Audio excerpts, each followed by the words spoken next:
तो फ्रेंड्स, कैसे हो सब लोग। तो दोस्तों, आज की जो सीटेट की क्लास है इसमें हम जो है माइक्रो टीचिंग सूक्ष्म शिक्षण पर चर्चा करेंगे।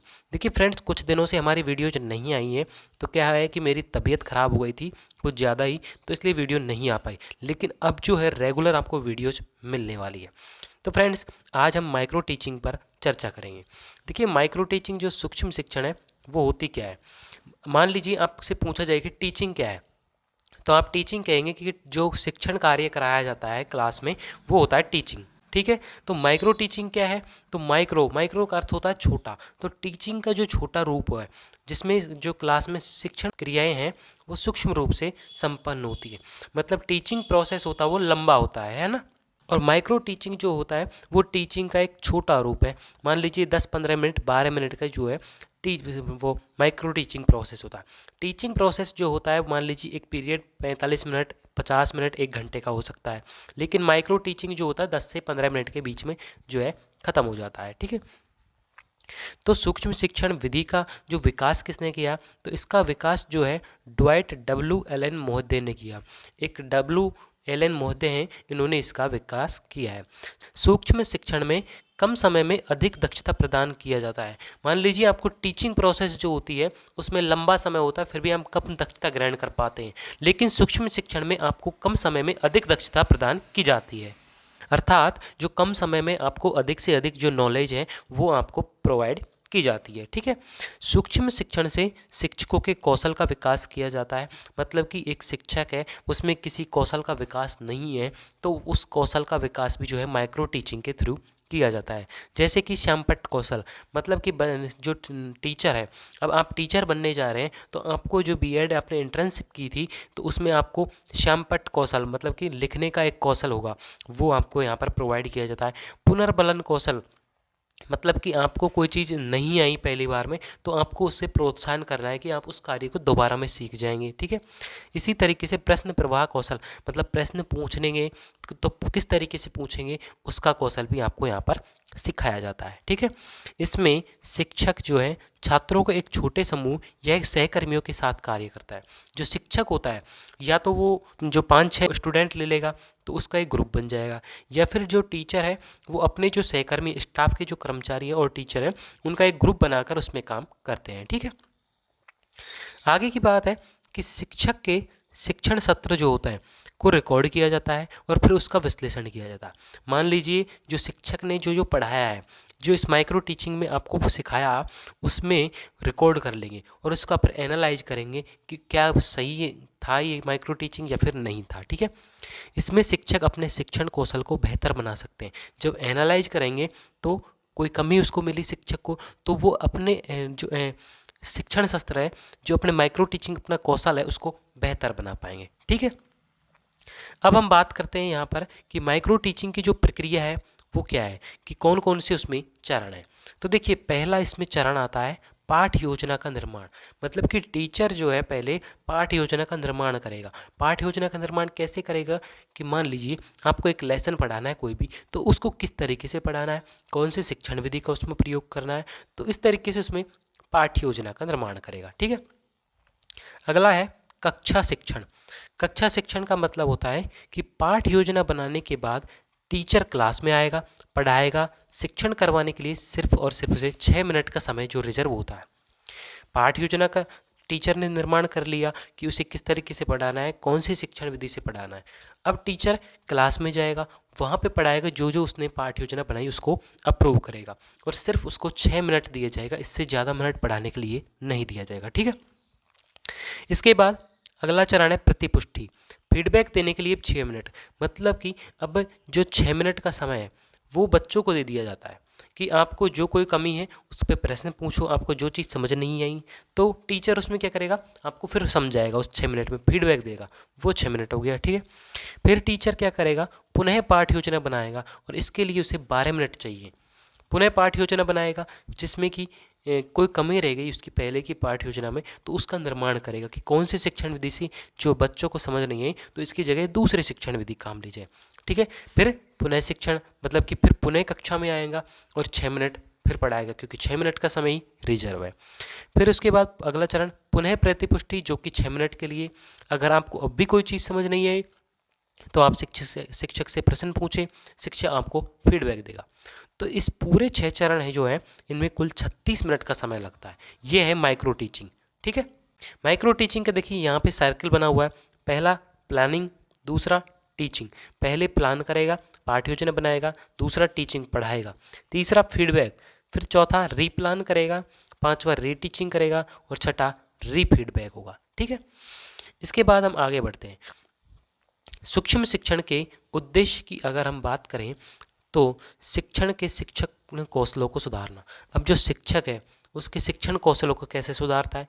मान लीजिए आपने पहली बार पाठ्य योजना बनाई, फिर टीचिंग कराई, फिर फीडबैक दिया, कोई चीज़ बच्चों को नहीं समझ आई। अगली बार जब आप पाठ्य योजना बनाएंगे तो शिक्षण विधि चेंज करेंगे, तो शिक्षण विधि चेंज की तो अपने कौशल को इम्प्रूवमेंट करेंगे आप इस तरीके से। ठीक है, शिक्षा प्रक्रिया में सुधार करना और प्रभावी शिक्षा प्रदान करना। और आपसे क्या करेंगे माइक्रो टीचिंग के जरिए? अगर आप बार बार एक ही टॉपिक को कम समय में पढ़ा रहे हैं तो आपकी जो शिक्षण प्रक्रिया है उसमें सुधार होगा, आपका खुद का कौशल होगा वो अच्छा होगा और आप अच्छी जो शिक्षा है, एजुकेशन, वो बच्चों को प्रोवाइड करा पाएंगे। ठीक है, शिक्षक को अधिक आत्म मूल्यांकन का मौका देना। आत्म मूल्यांकन का मतलब कि जो शिक्षक है वो खुद भी अपना मूल्यांकन कर पाए कि मैंने कौन सी चीज़ सही बोली है बच्चों के लिए, कौन सी नहीं है, तो कौन सी शिक्षण विधि अच्छी है, कौन सी नहीं है, उसका मूल्यांकन शिक्षक को मौका देना चाहिए। ठीक है, छात्र अध्यापक को एक एक करके विभिन्न कौशल शिक्षण में निपुणता प्राप्त होती है। मतलब कि एक एक करके, ये भी नहीं है छात्राध्यापक आपको टीचर बनने जा रहे हैं जैसे आप, तो आपको एक साथ तो आप सारे कौशल नहीं सीख पाएंगे। तो आप क्या करेंगे, आज शाम पत्र लेखन कौशल का कार्य सीख गया, कल प्रश्न पूछने का कौशल वो आएगा आप में। ठीक है, तो एक एक कौशल आप में सीढ़ी बाय सीढ़ी बढ़ता जाएगा। छात्र अध्यापक में आत्मविश्वास की भावना में वृद्धि होती है। अब जब आप जो है टीचर बनने जा रहे हैं तो आपने बीएड की जब इंटर्नशिप की, बीएड की आपने या फिर एसटीसी की, तो वहाँ पर आप में जो सीधे ही आपको बोर्ड पर खड़ा किया जाता है तो पहले आपकी जीभ लड़खड़ाती है कि कैसे बोले इनके सामने। लेकिन जैसे जैसे आप में आत्मविश्वास की वृद्धि होती है आप उनके सामने बोलने लग जाते हैं। ठीक है, छात्र अध्यापक द्वारा जो त्रुटियाँ शिक्षण में की गई है उनको दूर करने का पूर्ण अवसर मिलता है। अब मान लीजिए छात्र अध्यापक ने जो है उसने पढ़ाया, उसकी शिक्षण में त्रुटि रही, फिर उसको क्या करेगा, दूर करेगा। किस तरीके से? माइक्रो टीचिंग के जरिए। ठीक है, छात्र अध्यापक को तुरंत ही फीडबैक प्राप्त हो जाता है। अब आपने जब इंटर्नशिप की आई थी, आपकी बीएड की थी, तो इंटर्नशिप से पहले आपने जो है वहीं बीएड की जो कॉलेज मिली आपको, वहाँ पे आपने पढ़ाने का अभ्यास किया। तो जो आपने वहाँ पे पढ़ाने का अभ्यास किया तो आपकी कोई गलती थी तो टीचर ने आपको तुरंत फीडबैक दे दिया। तो माइक्रो टीचिंग के जरिए आपको फीडबैक मिल जाता है जिससे आपका कौशल अच्छा हो जाता है। ठीक है, अगली बात करते हैं हम सूक्ष्म शिक्षण की प्रकृति। देखिए, प्रकृति की बात करते हैं तो सूक्ष्म शिक्षण एक अंतः प्रक्रिया है। अंतः प्रक्रिया कैसे है? मतलब कि एक दूसरे से संवाद की प्रक्रिया। अंतः का मतलब होता है एक दूसरे से कनेक्शन बनाती है। ठीक है, खुद के साथ भी बनाती है और दूसरों के साथ भी बनाती है। सूक्ष्म शिक्षण शिक्षक एवं छात्रों के मध्य परस्पर संबंध को स्थापित करती है। शिक्षक के मध्य और छात्र जो हैं उनके मध्य एक अच्छा संबंध बनाती है। अगर क्योंकि आप धीरे धीरे अच्छा कौशल जो है सीख पाते हैं और आप अच्छा कौशल ही बच्चों को प्रोवाइड कराते हैं। ठीक है, सूक्ष्म शिक्षण छात्रों के व्यवहार में परिवर्तन लाने की प्रक्रिया। अब माइक्रो टीचिंग के जरिए अगर आप पढ़ाओगे तो बच्चों में क्या होगा, आप पहले पाठ्य योजना बना रहे हो, फिर आप टीचिंग करा रहे हो, फिर फीडबैक का समय दे रहे हो, तो उससे क्या होगा, बच्चों में प्रश्न पूछने का समय मिलेगा, तो उनके व्यवहार में धीरे धीरे चेंजेज होगी है। तो हमें जो चीज़ समझ नहीं आ रही थी वो पढ़ाई हमें अच्छी लग रही है, आपको जो सब्जेक्ट है उसके प्रति उनकी रुचि बढ़ेगी। ठीक है, सूक्ष्म शिक्षण एक उद्देश्यपूर्ण प्रक्रिया है। अब जैसे कि उद्देश्यपूर्ण प्रक्रिया कैसे?